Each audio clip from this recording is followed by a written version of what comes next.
The large silver ship landed smoothly on the special pad built just for this moment. Crowds watched from beyond the security barriers, their eyes wide with wonder. This was a day that would go into history books. The first official Vexarian delegation had arrived on Earth. Lieutenant Jack Murphy stood with the welcoming committee, his heart beating fast. As the Earth's top linguist for alien languages, he had studied Vexarian for 3 years since first contact. Now he would meet them face to face. The ship's door opened with a soft hiss. Light poured out, and then shapes appeared. The Vexarians walked with grace, their movements flowing like water. Jack counted 5 of them. Their blue skin caught the sunlight, small patterns glowing across their faces and arms. "Welcome to Earth," said the president, stepping forward with a smile. The tallest Vexarian bowed slightly. "We thank you for your hospitality." His English was perfect, if a bit stiff. Jack noticed that one Vexarian was looking right at him. She was shorter than the others, her skin a deeper blue. The glowing marks on her face formed delicate patterns around her large silver eyes. When those eyes met his, Jack felt a strange jolt, like a small electric shock. Later, at the welcome dinner at the United Nations building, Jack learned her name. "I am Kira, Cultural Relations Specialist," she said when they were introduced. Her voice had a musical quality that the translation devices couldn't quite capture. "Lieutenant Jack Murphy, Linguistics Department," he replied, trying not to stare at the way her skin seemed to shine from within. The dinner was going well until Senator Bloom approached the Vexarian leader. "So when are you going to share your space travel technology with us?" he asked loudly, patting the alien's shoulder. The Vexarian leader stiffened. His skin flashed with bright patterns, a sign of alarm Jack knew from his studies. Touch was sacred to Vexarians, and asking for technology was considered extremely rude in their culture. Jack moved quickly. "Senator, would you like to try this special drink?" He stepped between them, offering a glass. It was made with a recipe shared by our guests. As the senator took the glass, Jack turned to the Vexarian leader. "Please forgive the misunderstanding. On Earth, a friendly touch on the shoulder is a sign of goodwill." The tension eased. The Vexarian's skin returned to its normal glow. "Cultural differences are to be expected," he said calmly. From across the room, Kira watched this exchange with interest. Most humans seemed loud and confusing to her, but this one, Jack, had noticed the problem and fixed it smoothly. He understood things that weren't said out loud. This was rare even among her own people. Later, she approached him by the windows overlooking the city lights.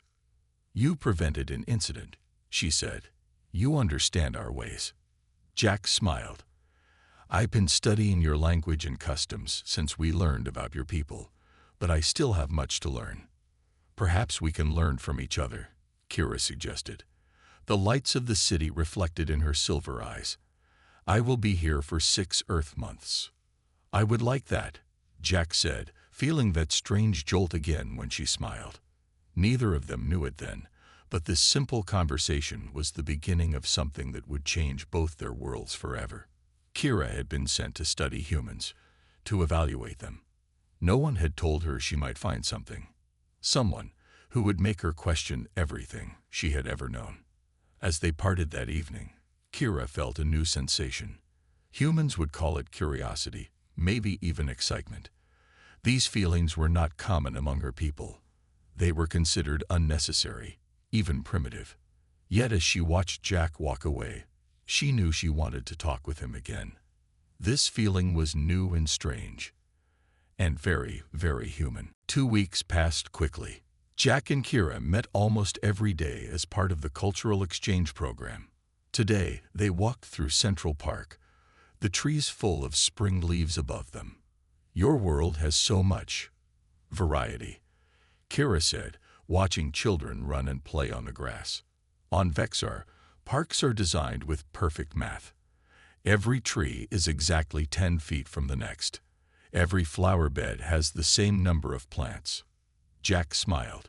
"Sounds beautiful, but a bit too perfect for me." "Perfect is what we aim for," Kira replied.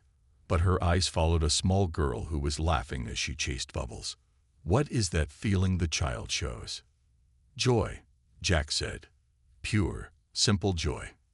Kira's face showed confusion. "We have satisfaction when goals are met. We have calm when all is in order. But this, joy, seems different." Jack stopped walking. "You don't have joy on Vexor." "Strong emotions are seen as primitive," Kira explained. "We learn to control them from childhood." As they continued their walk, Jack thought about how different their worlds were. The more time he spent with Kira, the more he noticed she was changing. Small things, like how she now used her hands when she talked, or how sometimes her formal speech relaxed into something more natural. Back at the Vexarian embassy, Ambassador Nolux was waiting for Kira. "Your reports are becoming less detailed," he said coldly. His skin barely glowed, showing his controlled state. "And you spend more time with the human Murphy than with other diplomats."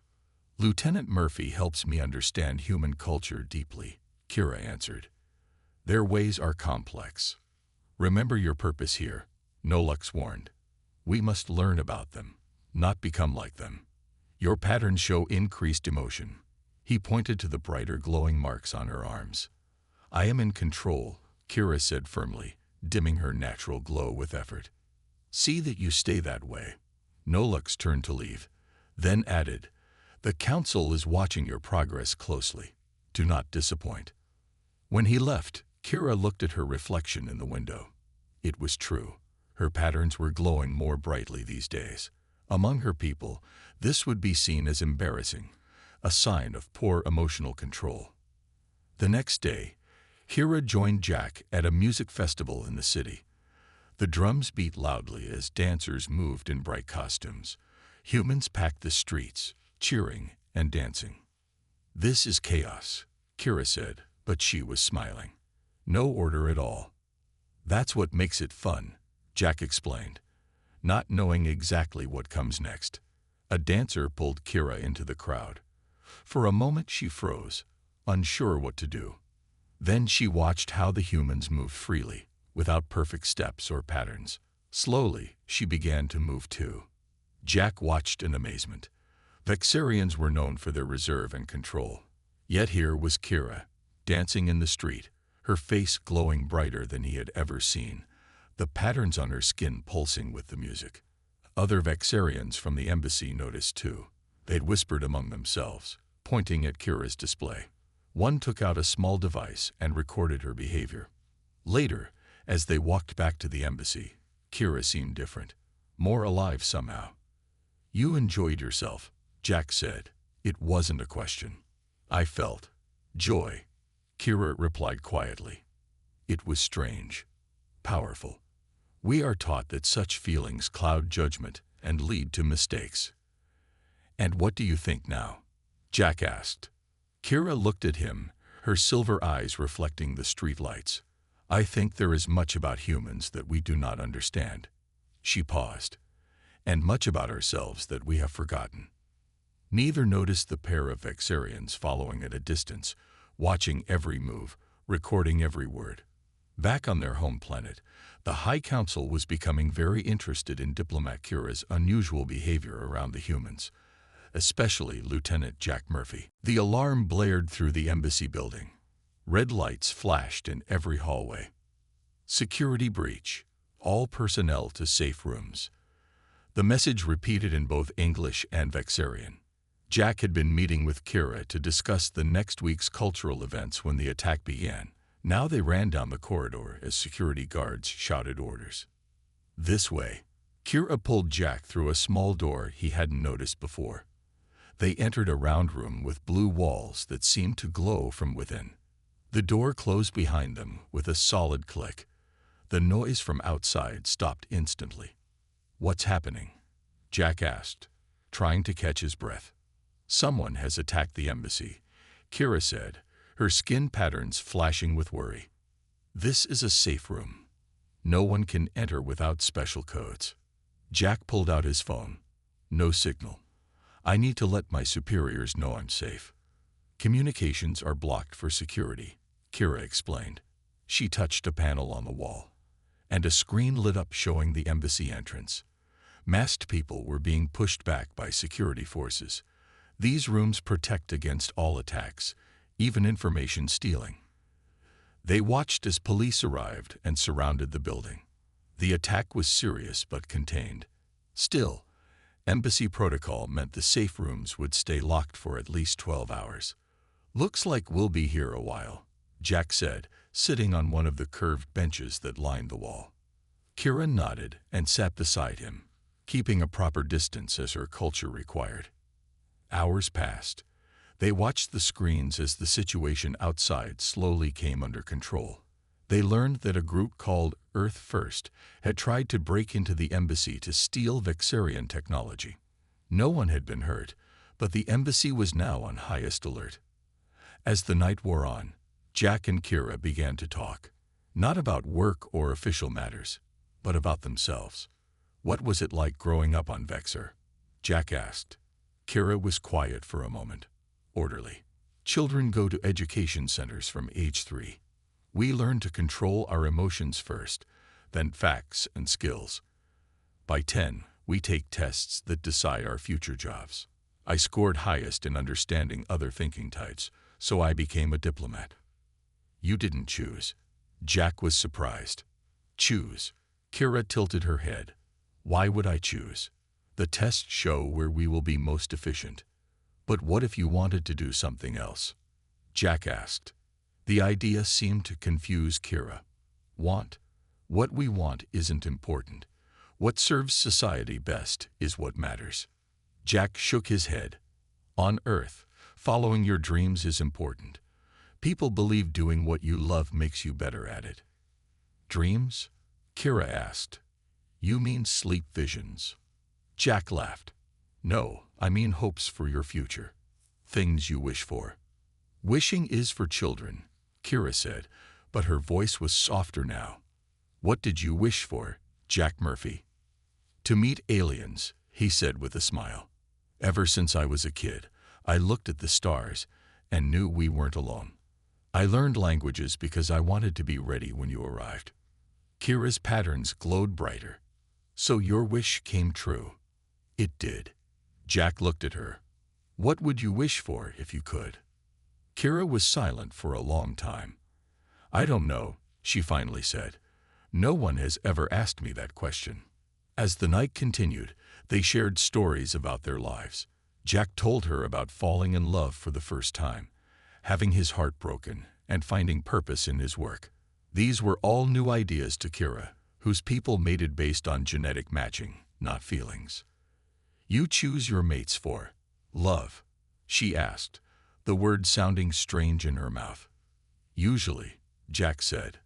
"Not always, but that's the ideal." "How do you know when it's right?" Kira's voice was barely a whisper. Jack thought for a moment. "You just feel it." "Here." He touched his chest. "It's not logical.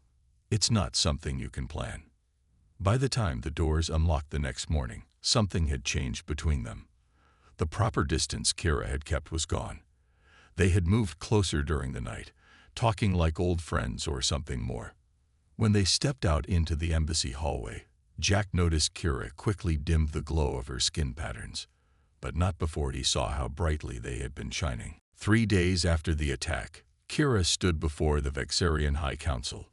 Though they were light years away on her home planet, the special communication room made it seem like they were right there with her. 7 tall figures sat in a half-circle, their skin barely glowing, a sign of their perfect emotional control. "Diplomat Kira, your reports have been concerning," said Elder Zakros, the oldest council member. "You spend excessive time with the human Lieutenant Murphy." Kira kept her face calm, though she felt her skin wanting to glow brighter. "He has been valuable for understanding human culture." "Our observers report inappropriate emotional displays," another council member said. "You were seen dancing in public. Your control is slipping." Kira took a deep breath.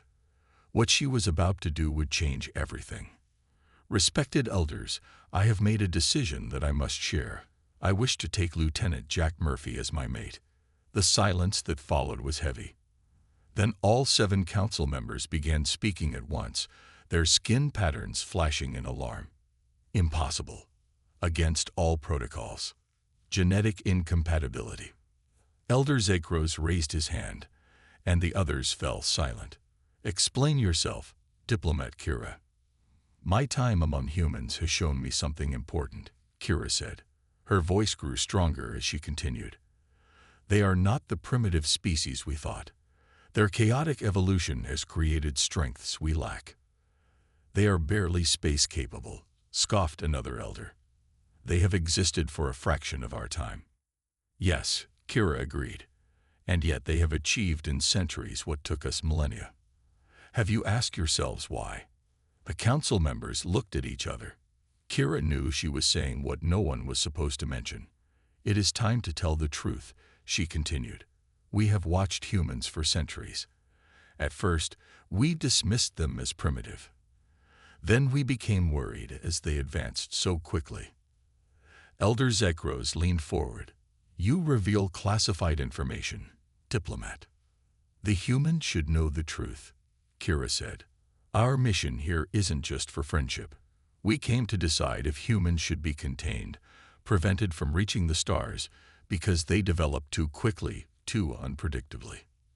The youngest council member spoke up. This discussion is not appropriate. And your desire to mate with a human is denied. Return to Vexer immediately for emotional reconditioning. Kira stood taller. I will not return. Humans have something we have engineered out of ourselves over thousands of years. They feel deeply. They create wildly. They adapt quickly. These are primitive traits we evolved beyond, Elder Zakros said firmly. No, Kira's skin now glowed brightly, showing her emotion openly. These are strengths we sacrificed for order and predictability. In doing so, we stopped evolving. When was the last major Vexarian innovation? 300 years ago. 500. The council was silent. Humans create new things every day, Kira continued. They take risks. They feel and think in ways we no longer can. And Jack Murphy embodies these qualities. He is kind, creative, and sees possibilities where others see only problems. You speak as if these emotional reactions are superior to logic, an elder said with disapproval. Not superior. Different. Complementary. Kira replied. We need what they have, just as they need what we have. Together, we could both become stronger. Enough. Elder Zekros stood. You are relieved of duty, Diplomat Kira. The human has clearly affected your judgment. Security will escort you back to the ship tomorrow. This meeting is ended. The holograms vanished, leaving Kira alone in the dim room. She had expected their reaction, but it still hurt. For the first time in her life, she had spoken her true thoughts, and she had been rejected for it. But she wasn't finished. Not yet. She had one more conversation to have, the most important one. She needed to find Jack and tell him everything. The truth about her people's mission on Earth, and the truth about her feelings for him. Whatever happened next would change both their worlds forever. Jack was surprised when he got Kira's message asking to meet at the small coffee shop near the park. It was not an official meeting place, and Vexarians rarely went to public human establishments alone. When he arrived, Kira was sitting in the corner, wearing a long coat with the hood up to hide her blue skin. Her normal glow was dimmed to almost nothing. Are you okay? Jack asked as he sat across from her. You look worried. I am not okay, Kira said quietly. I must tell you something important, and then I must make a choice. The biggest choice of my life. Jack ordered coffee for himself and water for Kira, who couldn't drink caffeine. When the server left, Kira leaned forward. What I tell you now is secret. My people would punish me severely for sharing this. Her voice shook slightly. Vexarians have been watching Earth for over 300 years. Jack's eyes widened. 300. But first contact was only 3 years ago. That was when we decided to reveal ourselves, Kira explained. Before that, we watched and studied your people from hiding. Why come forward now? Jack asked. Because you developed technology too quickly. Soon you would have detected us anyway. Kira's hands trembled as she continued. Our leaders became concerned about how fast humans were advancing. What took us 5,000 years to develop, you achieved in less than 500. Jack tried to process this information. So the diplomatic mission is partly to decide if humans should be contained, Kira finished, prevented from advancing further into space. Jack sat back, shocked. That's why you're here. To decide if we're a threat. That was my mission, Kira admitted. But I have learned something that my people don't understand. Your rapid advancement comes from something we lost long ago. What's that? Emotion, creativity, the ability to think beyond logic and order. Kira's skin began to glow brighter as she spoke. My people choose mates based on genetic optimization and social standing. Our relationships are strategic, not emotional. And that's different from what you want. Jack asked carefully. I told the High Council that I want you as my mate, Kira said simply. Jack nearly choked on his coffee. You? What? I have never felt what I feel when I am with you, Kira continued. You make me question everything I was taught. You show me new ways to see the world. This is what my people have lost. The ability to feel deeply, to connect beyond logic. Kira, I don't know what to say. Jack set down his cup. What did your council say? They ordered me to return home immediately for emotional reconditioning, she said. They want to erase these feelings, make me normal again. And what do you want? Jack asked gently. I want to stay. With you. Kira's eyes met his. But you need to know what this means. If I stay, I will be the first Vexarian ever to defect. I will be cut off from my people, my home. Jack reached across the table and took her hand. Her blue skin was warm against his. I've grown to care for you too, Kira, he said. These past weeks have been amazing. But I don't want you to lose everything because of me. I would gain more than I lose, she said. My people live long lives full of order and logic, but empty of true feeling. I would rather live one lifetime feeling what I feel now than 1,000 years of emptiness. Outside the window, 2 Vexarians walked past. They spotted Kira with Jack and stopped, their skin patterns flashing in alarm. We don't have much time, Kira said. They will try to take me back by force if necessary. I must decide now. Jack squeezed her hand. Whatever you choose, I'm with you. Kira looked at their joined hands, blue and pink together. So different, yet somehow right. She made her choice. Then let's show both our worlds what we can be together. News travels fast. By the next morning, everyone knew that Kira, a Vexarian diplomat, had refused to return to her ship. Security cameras had captured the moment when 2 Vexarian guards tried to take her from the coffee shop. They had stopped when Jack called the police and several humans gathered around, protecting Kira. Now Kira and Jack sat in a room at the United Nations building. Important people from many countries talked in low voices nearby. The Vexarian ambassador, Nolux, stood stiffly on the other side of the room, his skin barely glowing at all. This is a diplomatic nightmare, said the Secretary of State. No alien has ever asked for asylum before. I have the right to choose where I live, Kira said calmly, and who I live with. Ambassador Nolux stepped forward. Diplomat Kira is experiencing emotional instability. It happens sometimes when our people spend too much time among humans. She needs to return home for treatment. I am not sick, Kira said firmly. I am changing, growing, learning to feel. Feelings are primitive, Nolux replied coldly. We evolved beyond them thousands of years ago. Kira stood up, her skin glowing brightly. That was our mistake. We stopped evolving. We engineered emotions out of our species, thinking they made us weak. But look at humans. They feel deeply, and it makes them strong. It drives them to create, to explore, to grow faster than any species we have ever known. The room fell silent. Even Ambassador Nolux seemed surprised by her words. "What do you mean by that?" asked the Secretary of Defense, leaning forward with interest. Kira took a deep breath. She looked at Jack, who nodded encouragingly. "My people have been watching Earth for centuries," she said. "At first, we thought humans were primitive, but we watched you grow from simple tools to space travel in just a few thousand years. It took us 10 times longer to achieve the same progress." Gasps filled the room. The human officials looked at each other in shock. "This is classified information." Ambassador Nolux's skin now flashed with bright patterns of alarm. "Diplomat Kira, you betray our people." "I am helping both our people," Kira replied. "Vexarians have not had a major innovation in over 500 years. We follow the same patterns, the same rules, generation after generation. We are stagnant." "We are perfect," Nolux corrected.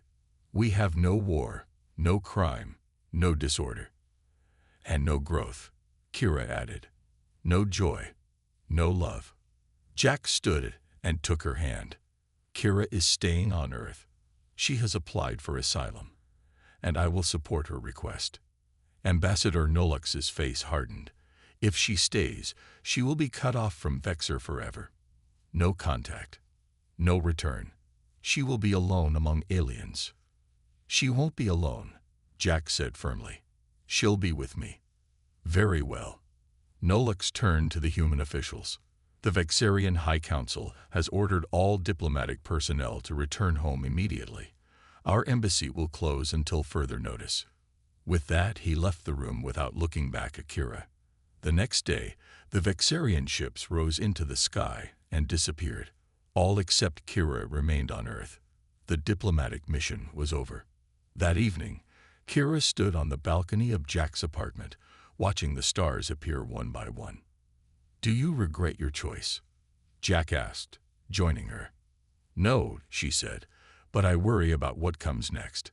My people will not forgive what they see as betrayal." "You told the truth," Jack reminded her. "That's never really betrayal." Kira smiled. "Humans have such simple wisdom sometimes." Her communication device beeped. A message from home. She opened it with shaking hands. It was from a junior diplomat she had trained. "Not everyone agrees with the High Council." The message read, "Many of us want to learn more about humans now. You started something important, Kira. There are others who wish to follow your path." Kira showed the message to Jack. "It's beginning," she said. "Change always starts with one person making a choice." "And look at that," Jack said with a smile. "You've become the most dangerous thing in the universe." "What's that?" Kira asked. "A rebel with a cause." 6 months passed since the Vexarians left Earth. On a beautiful spring day, Kira and Jack stood together under an arch of flowers in a small garden. Friends and government officials gathered to watch something never seen before, the marriage of a human and an alien. Kira wore a dress that combined both cultures, white like a human bride, but with flowing blue patterns that matched her skin. Jack couldn't take his eyes off her as they said their vows.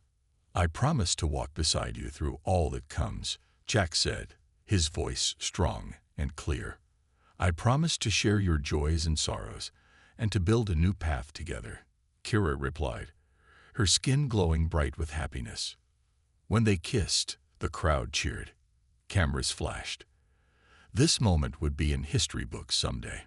What no one in the garden knew was that their wedding was being watched far beyond Earth. Despite the official ban, the ceremony was streamed through hidden channels to many homes on Vexar. Young Vexarians watched with wonder as one of their own chose love over duty, feeling over logic. 2 weeks after the wedding, Kira was working in her new job at the space agency when she received a strange message. It came through channels that shouldn't exist. A direct line from Vexar. "Request permission to visit Earth for cultural studies." The message read. It was signed by 5 young Vexarian scientists. More messages followed in the coming weeks. 10 more Vexarians requested to visit Earth, then 20. Soon, the human government had received over 100 requests from Vexarians who wanted to study human culture directly. "They're following your example," Jack said when Kira showed him the messages. You've started something big. The High Council can't stop it, Kira said with a smile. Too many want to see what I've seen, feel what I felt. 3 months later, a small Vexarian ship arrived on Earth. The first group of young Vexarians stepped out, their eyes wide with wonder. Kira was there to welcome them. One young female approached her. "You are Kira," she said with respect. "The one who showed us a new way." "I just followed my heart," Kira replied. "Heart," the young Vexarian repeated, touching her chest like she had seen humans do. "We have much to learn about that." On Vexar, things were changing too. For the first time in centuries, young Vexarians questioned the old ways. They asked why emotions were considered bad. They wondered why art and music were seen as less important than science and math. Some even asked if they could choose their own mates based on compatibility beyond genetics. The High Council struggled to control this new movement. They called it a temporary emotional disorder, but it kept growing. 1 year after their wedding, Kira and Jack sat on their balcony watching the sunset. A small group of Vexarian visitors were coming for dinner to celebrate Earth's new official cultural exchange program. "Did you ever imagine this would happen?" Jack asked. "That you would change two worlds?" Kira shook her head. "I just made one choice, to be true to what I felt. And that was the most human thing you could do," Jack said, taking her hand. "Perhaps it was the most Vexarian thing too," Kira replied. "We just forgot that part of ourselves long ago." As stars appeared in the darkening sky, Kira thought about the future. Somewhere out there, her home planet continued its perfect, ordered existence. But now a spark had been lit, a spark of feeling, of questioning, of growth. It had begun with her choice to love a human. One small choice that was leading to big changes. Humans would reach the stars sooner now, with Vexarian help. And Vexarians would learn to feel again, with human guidance. Two species, each with something the other needed. Together, they would go further than either could alone.